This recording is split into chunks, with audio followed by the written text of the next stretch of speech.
Another week, another list, and number 10 on the list is an investment, a gamble, if you would. Let's chat about it. Number 10, Deadpool, Merc with a Mouth, issue number 7. This is the first appearance of Lady Deadpool. This book showed up on the list last summer, and back then it was rumored that Taylor Swift was going to portray the character live on screen in Deadpool 3. That spec has since shifted over to Dazzler, but there's still a rumor that Ryan Reynolds' wife, Blake Lively, may be playing the character. That seems a bit more likely, but this may also be one of the worst specs to take place in the last year in the event that Taylor Swift doesn't portray any of these characters. The 9.4 sold for $175 for an increase of 55%.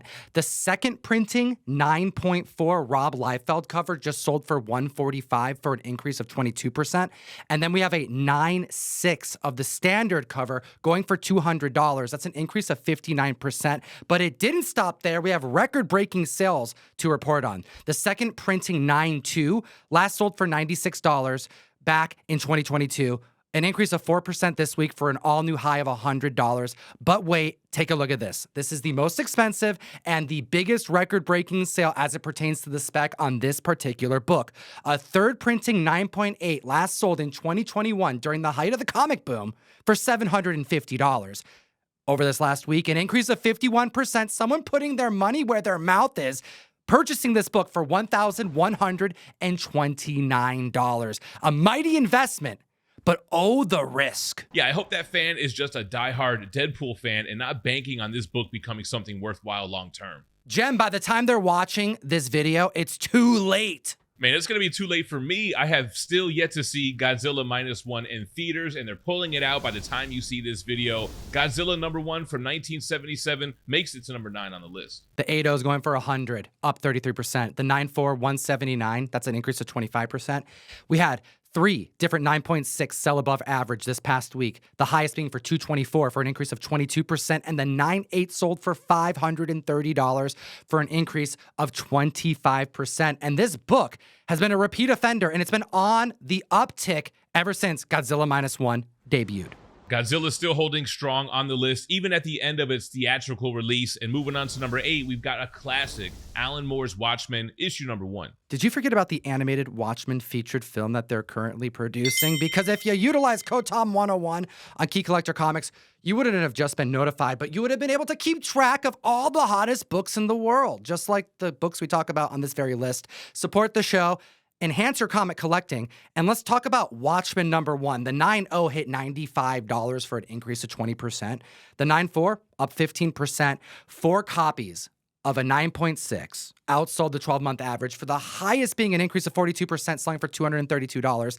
How does the 9.8 feel, Jem? It's selling for $720, an increase of 5%, and 3 different people pulled the trigger on that book at that grade this week. Copies are selling above average, but the last GPA sale did place it at $685, which is that 12-month average. It also hit record heights of $1,375 back in the comic boom. We're talking October 2021, so it's down by about half, like a lot of books are. What do you guys think about the new animated feature that's coming out? Do you think it's going to help this book? Are you excited for it? Sound off in the comments below. Yeah, I want to know their thoughts on what rock bottom is on Watchmen #1 at a 9.8. I can't help but think that this will always be a book commanding over $500. I mean, there's only 552 copies at a 9.8 on the census. Next on the list at number 7, a much scarcer book. We have Amazing Spider-Man #1, the Golden Record reprint from 1966. Jem, when we started covering the Hot 10 during the comic boom, wasn't this one of those books that was a repeat offender that kept surprising us for how well it was performing? Of course, man. You don't remember the Golden Record reprint. We have a CGC 7.0 selling for $1,050, 9% above average, and the 7.5 can't even keep up, selling for $977, still 3% above average. The 9.0 sold for $2K, and the 9.4 sold for $2,100, which is 12% above average. Now, Tom, why would collectors be picking up the Golden Record reprint? Well, if you look at a 9.8 Golden Record reprint, there are 22 copies graded at a 9.8, and one sold this past September for a whopping $9,000. Well, this past month, an ASM1 pedigree, 9.8, one of 2 in existence, sold, and it went for like a little bit more than that reprint commanded. I mean, it went for $1.3 million.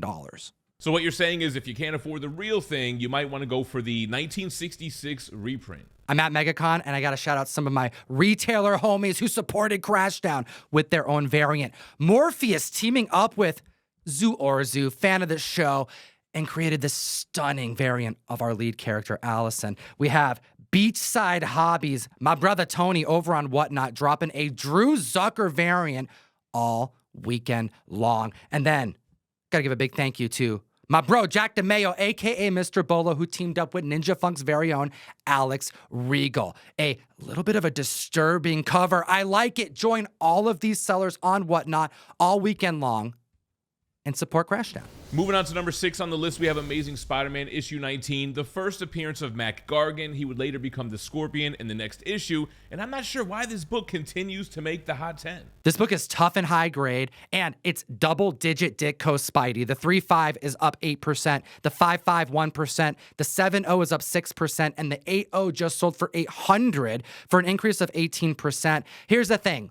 Recent 9.0 sale put this at right around $900. I think if you're going to spend near $1,000 on this book, you need to be looking for the 9.0 or above grade target. And it's very scarce in high grade, as mentioned. Only 13 copies are graded at a 9.8, 43 at a 9.6. So it makes sense that members are trying to hunt for higher grade copies because there's a light Spider-Man 4 spec at play here, but this book is just tough. And check out that census. Did we lose a 9.6 and gain a 9.8? Somebody did a little crack press regrade? We've heard about Spider-Man 4 having a street-level focus. Tombstone was on the trending list last week. We were seeing Scorpion spec for like 2 years, but Kingpin has been on the minds of a lot of people since Echo and Vincent D'Onofrio saying he wants to reprise the role to the end of time. Could Kingpin be hiring Scorpion to take out Tombstone? I don't know. Let me know in the comment section below. Well, we move on to number 5 on the list with Iron Fist number 14. The first appearance of Sabretooth, which spiked up because of leaks, but now we're seeing 9.4s and below start to spike, probably because the book's moving because of Deadpool 3. Deadpool 3 just wrapped, and collectors are excited to see Sabretooth show up and get decapitated in the film. We have a CGC 5.0 selling for $250, 10% above average. The 7.0 is up 2%. The 8.5 is up 11%. The 9.0 is up 3%. And so is the 9.4, selling for $870. Sabretooth War is ongoing in the comic books, so whether he dies in Deadpool 3, you still got stuff to be reading. It's supposed to be one of the most violent Wolverine stories of all time. And next on this list of 10, we have number 4, Omega Man. Number 3 from 1983, the first appearance of Lobo.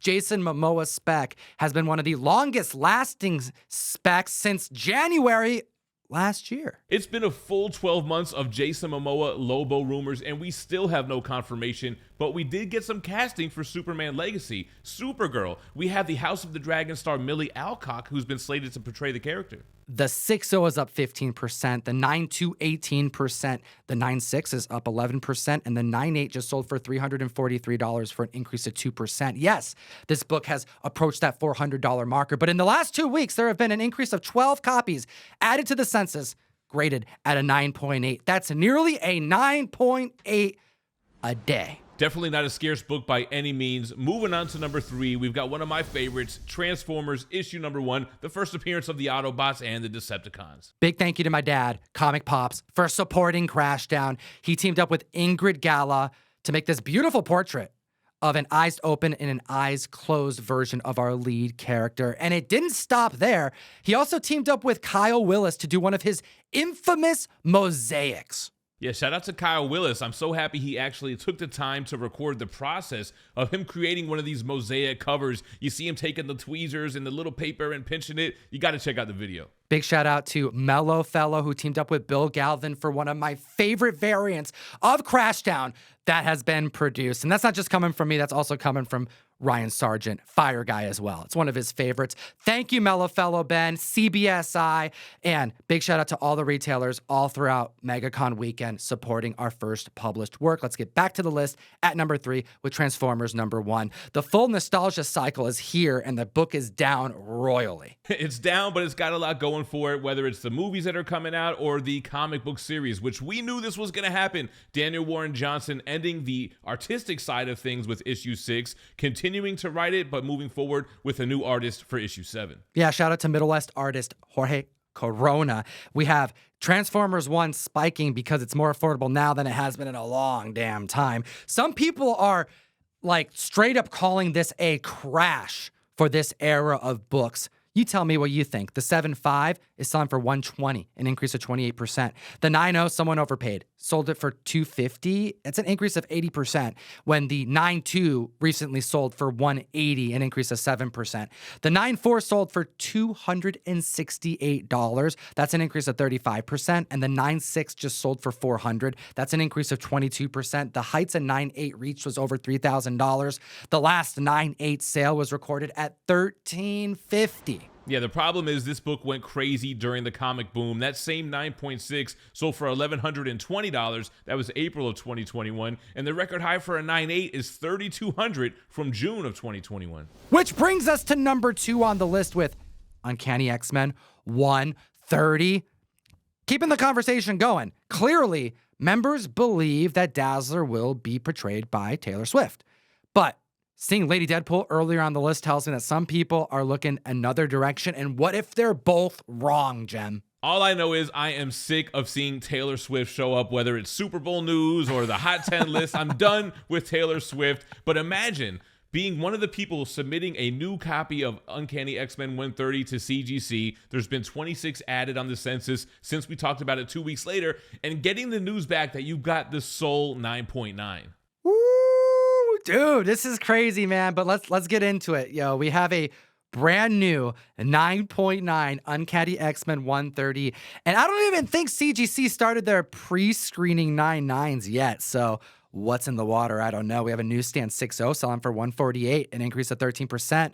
Direct 7.5 sold for 165, an increase of 9%. We have a 9.0 selling for 270, an increase of 22%. 9.2, an increase of 50%. 9.4, 45%, 9.6, 14%. The newsstand 9.6 had an increase of 10%, and it sold for $520. Could this be the last bump before Deadpool 3? But also consider this. If that 9.9 hits the market, which there's probably never been a better time for it to happen, which is kind of crazy to think about considering the market conditions, could that adjust the entire foundation of this book? Have we not seen the top of this mountain yet? Yeah, that's a good question. What do? Do you sell it now at the peak of all the hype? Do you hold out and hope that Taylor Swift really does show up as Dazzler? And will that have long-term effects on the book? At the end of the day, it's still a great 9.9 for a key X-Men issue.